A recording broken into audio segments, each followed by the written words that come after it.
Üdv mindenkinek! A mai videóban azt szeretném megmutatni, mivel hogy én kis mezényű egér nem tudtam, hogy hol is található egy 2007-es évjáratú Grand Vitara 2000-es motor benzin, ami útközben kapott egy gázrendszert is. Mondjuk ennek is szerepe lesz később, mert nekem adódott egy olyan gondom, hogy a termosztátom nem nyitott ki. Ezért, hogyha kicsit odavilágítunk, aki keresné, a termosztát ottan van a vízpompán. Mert én mondjuk kerestem, de sehol nem találtam. És ebből kifolyólag nekiálltam én kikeresgélni, megtaláltam.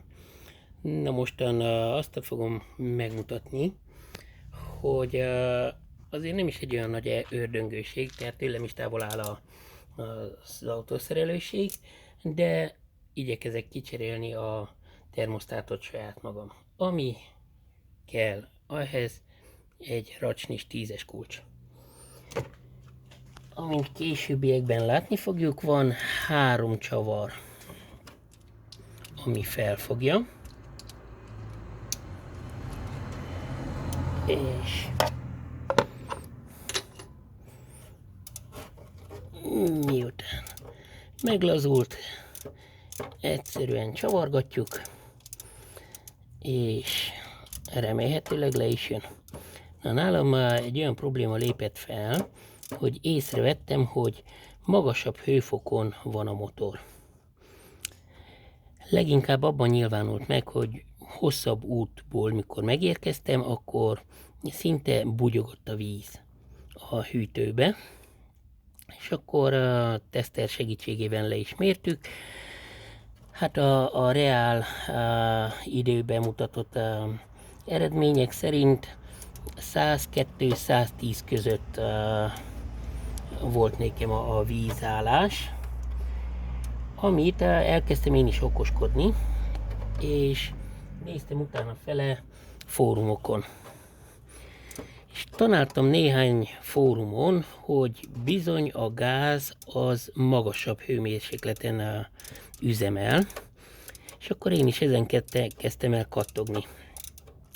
Míg fel nem hívtam a szerelőt, aki beszerelte a gázrendszert, most így utólagosan is bocsánatot kérek tőle, mert nem bizonyult helytállónak az a feltevés, miszerint a gáz az magasabb hőfokon üzemel. Nem mérvadóan, tehát abszolút nem befolyásolja. És akkor ő starbul tippelt egy ilyet, hogy talán, és közben megváltunk a tartójától. Most ami lecsorogasztat, majd pótoljuk. Úgy. Ehhez mostan hozzuk az újat is.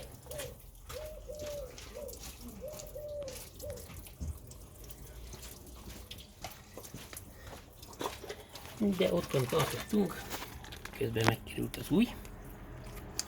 Ottan tartottunk, hogy a szerelő ajánlotta, hogy próbáljam ki csak benzinen. És ha benzinen is ugyanezt produkálja, hát akkor nem a gázrendszer a hibás. És ebbe merőben igaza is volt, mert kipróbáltam, és nem a gázrendszer miatt.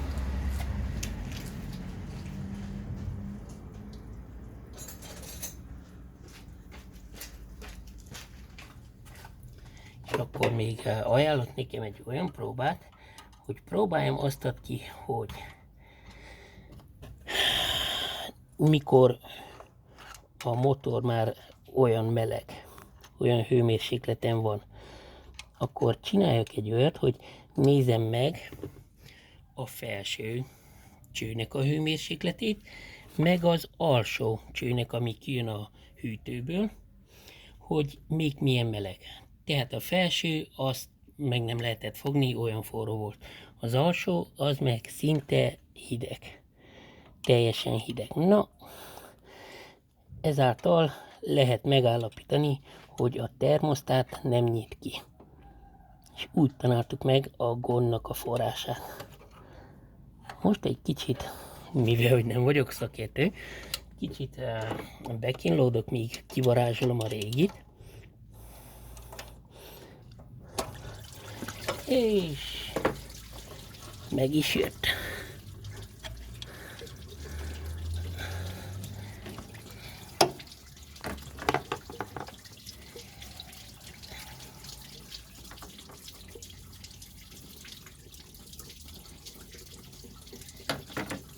Akkor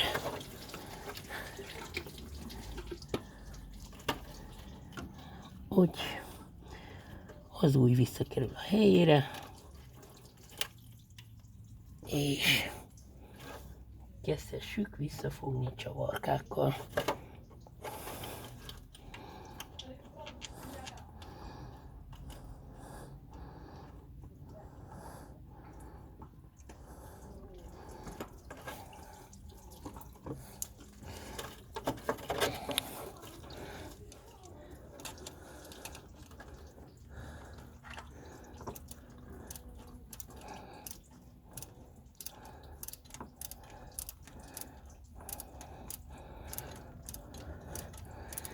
Mikor már az első felfogatja, azután már könnyebb dolga van az embernek, mert akkor már szinte ott is áll a helyén.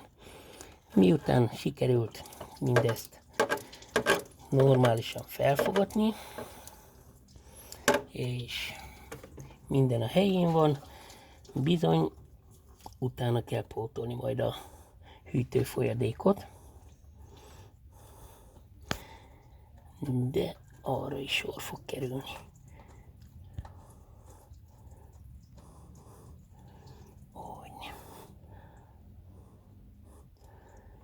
És ahogy mondtam, az első csavart, ahogy az ember visszatette, bátran rá is szorítgatta, csend és nyugalom van. Már nincsen hűtőfolyadékvesztés. És akkor visszateszik a másik két csavart, ami még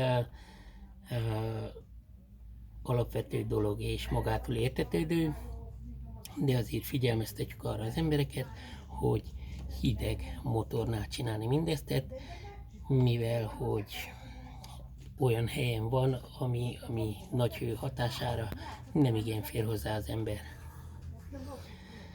Remélem segíteni tudtam ezen kis videóval, és nem is egy olyan nagy ördöngőség otthon kicserélni a termosztátot. Viszlát mindenkinek, és sok sikert!